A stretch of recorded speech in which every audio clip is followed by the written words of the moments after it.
بسم اللہ الرحمن الرحیم۔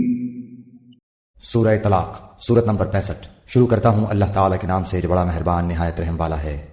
یا ایہا النبی اذا طلقتم النساء فطلقوهن لعدتهن واحصوا العدة واتقوا الله ربكم لا تخرجوهن من بيوتهن ولا يخرجن إلا أن يأتين بفاحشة مبينة وتلك حدود الله ومن يتعد حدود الله فقد ظلم نفسه لا تدري لعل الله يحدث بعد ذلك أمرا۔ اے نبی، اپنی امت سے کہو کہ جب تم اپنی بیویوں کو طلاق دینا چاہو تو ان کی عدت کے دنوں کے آغاز میں انہیں طلاق دو، اور عدت کا حساب رکھو، اور اللہ سے جو تمہارا پروردگار ہے ڈرتے رہو۔ نہ تم انہیں ان کے گھروں سے نکالو اور نہ وہ خود نکلیں۔ ہاں، یہ اور بات ہے کہ وہ کھلی برائی کر بیٹھیں۔ یہ اللہ کی مقرر کردہ حدیں ہیں۔ جو شخص اللہ کی حدوں سے آگے بڑھ جائے اس نے یقیناً اپنے اوپر ظلم کیا۔ تم نہیں جانتے شاید اس کے بعد اللہ تعالیٰ کوئی نئی بات پیدا کر دے۔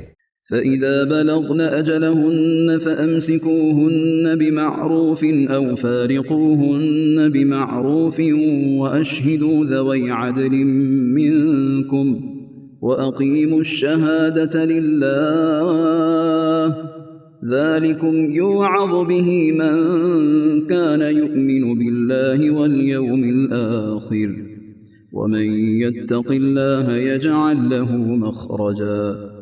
پس جب یہ عورتیں اپنی عدت پوری کرنے کے قریب پہنچ جائیں تو انہیں یا تو قاعدے کے مطابق اپنے نکاح میں رہنے دو یا دستور کے مطابق انہیں الگ کر دو، اور آپس میں سے دو عادل شخصوں کو گواہ کر لو، اور اللہ کی رضامندی کے لیے ٹھیک ٹھیک گواہی دو۔ یہی ہے وہ جس کی نصیحت اسے کی جاتی ہے جو اللہ پر اور قیامت کے دن پر ایمان رکھتا ہو، اور جو شخص اللہ سے ڈرتا ہے اللہ اس کے لیے چھٹکارے کی شکل نکال لیتا ہے۔ وَيَرْزُقْهُ مِنْ حَيْثُ لَا يَحْتَسِبُ وَمَنْ يَتَوَكَّلْ عَلَى اللَّهِ فَهُوَ حَسْبُهُ إِنَّ اللَّهَ بَالِغُ أَمْرِهِ قَدْ جَعَلَ اللَّهُ لِكُلِّ شَيْءٍ قَدْرًا۔ اور اسے ایسی جگہ سے روزی دیتا ہے جس کا اسے گمان بھی نہ ہو، اور جو شخص اللہ پر توکل کرے گا اللہ اسے کافی ہوگا۔ اللہ تعالیٰ اپنا کام پورا کر کے ہی رہے گا۔ اللہ تعالیٰ نے ہر چیز کا ایک اندازہ مقرر کر رکھا ہے۔ واللائي يئسن من المحيض من نسائكم إن ارتبتم فعدتهن ثلاثة أشهر واللائي لم يحضن وأولاة الأحمال أجلهن أن يضعن حملهن ومن يتق الله يجعل له من امره يسرا۔ تمہاری عورتوں میں سے جو عورتیں حیض سے نا امید ہو گئی ہوں اگر تمہیں شبہ ہو تو ان کی عدت 3 مہینے ہے، اور ان کی بھی جنہیں حیض آنا شروع ہی نہ ہوا ہو، اور حاملہ عورتوں کی عدت ان کے وضع حمل ہے۔ اور جو شخص اللہ تعالیٰ سے ڈرے گا اللہ اس کے ہر کام میں آسانی کر دے گا۔ ذلك امر الله انزله اليكم ومن يتق الله يكفر عنه سيئاته ويعظم له اجرا۔ یہ اللہ کا حکم ہے جو اس نے تمہاری طرف اتارا ہے، اور جو شخص اللہ سے ڈرے گا اللہ اس کے گناہ مٹا دے گا اور اسے بڑا بھاری اجر دے گا۔ اسكنوهن من حيث سكنتم من وجدكم ولا تضاروهن لتضيقوا عليهن وإن كن أولات حمل فأنفقوا عليهن حتى يضعن حملهن فإن أرضعن لكم فآتوهن أجورهن وأتمروا بينكم بمعروف وإن تعاسرتم فسترضع له أخرى۔ تم اپنی طاقت کے مطابق جہاں تم رہتے ہو وہاں ان طلاق والی عورتوں کو رکھو، اور انہیں تنگ کرنے کے لیے تکلیف نہ پہنچاؤ، اور اگر وہ حمل سے ہوں تو جب تک بچہ پیدا ہو لے انہیں خرچ دیتے رہو۔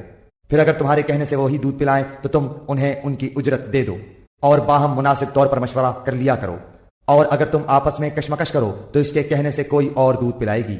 لِيُنْفِقْ ذُو سَعَةٍ مِّن سَعَتِهِ ومن قدر عليه رزقه فلينفق مما آتاه الله لا يكلف الله نفسا إلا ما آتاها سيجعل الله بعد عسر يسرا۔ کشادگی والے کو اپنی کشادگی سے خرچ کرنا چاہیے، اور جس پر اس کے رزق کی تنگی کی گئی ہو اسے چاہیے کہ جو کچھ اللہ تعالیٰ نے اسے دے رکھا ہے اسی میں سے اپنی حسب حیثیت دے۔ کسی شخص کو اللہ تکلیف نہیں دیتا مگر اتنی ہی جتنی طاقت اسے دے رکھی ہے۔ اللہ تنگی کے بعد آسانی و فراغت بھی کر دے گا۔ وَكَأَيٍّ مِّن قَرْيَةٍ عَتَتْ عَنْ أَمْرِ رَبِّهَا وَرُسُلِهِ فَحَاسَبْنَاهَا حِسَابًا شَدِيدًا وَعَذَّبْنَاهَا عَذَابًا نُكْرًا۔ اور بہت سی بستی والوں نے اپنے رب کے حکم سے اور اس کے رسولوں سے سرتابی کی تو ہم نے بھی ان سے سخت حساب کیا اور انہیں عذاب دیا، اندیکھا سخت عذاب۔ فذاقت وبال أمرها وكان عاقبة أمرها خسرا۔ بس انہوں نے اپنے کرتوت کا مزہ چکھ لیا اور انجام کار ان کا خسارہ ہی ہوا۔ أعد الله لهم عذابا شديدا فاتقوا الله يا أولي الألباب الذين آمنوا قد أنزل الله إليكم ذكرا۔ ان کے لیے اللہ تعالیٰ نے سخت عذاب تیار کر رکھا ہے، بس اللہ سے ڈرو اے عقل مند ایمان والو، یقیناً اللہ نے تمہاری طرف نصیحت اتار دی ہے۔ رسولا يتلو عليكم آيات الله مبينات ليخرج الذين آمنوا وعملوا الصالحات من الظلمات إلى النور ومن يؤمن بالله ويعمل صالحا يدخله جنات تجري من تحتها الأنهار خالدين فيها أبدا قد احسن اللہ له رزقا۔ یعنی رسول جو تمہیں اللہ کے صاف صاف احکام پڑھ کر سناتا ہے تاکہ ان لوگوں کو جو ایمان لائیں اور نیک عمل کریں وہ تاریکیوں سے روشنی کی طرف لے آئے، اور جو شخص اللہ پر ایمان لائے اور نیک عمل کرے اللہ اسے ایسی جنتوں میں داخل کرے گا جس کے نیچے نہریں جاری ہیں، جن میں یہ ہمیشہ ہمیشہ رہیں گے۔ بے شک اللہ نے اسے بہترین روزی دے رکھی ہے۔ اللہ الذي خلق 7 سماوات ومن الأرض مثلهن يتنزل الأمر بينهن لتعلموا أن الله على كل شيء قدير وأن الله قد أحاط بكل شيء علما۔ اللہ وہ ہے جس نے 7 آسمان بنائے اور اسی کے مثل زمینیں بھی، اس کا حکم ان کے درمیان اترتا ہے تاکہ تم جان لو کہ اللہ ہر چیز پر قادر ہے، اور اللہ تعالیٰ نے ہر چیز کو با اعتبار علم گھیر رکھا ہے۔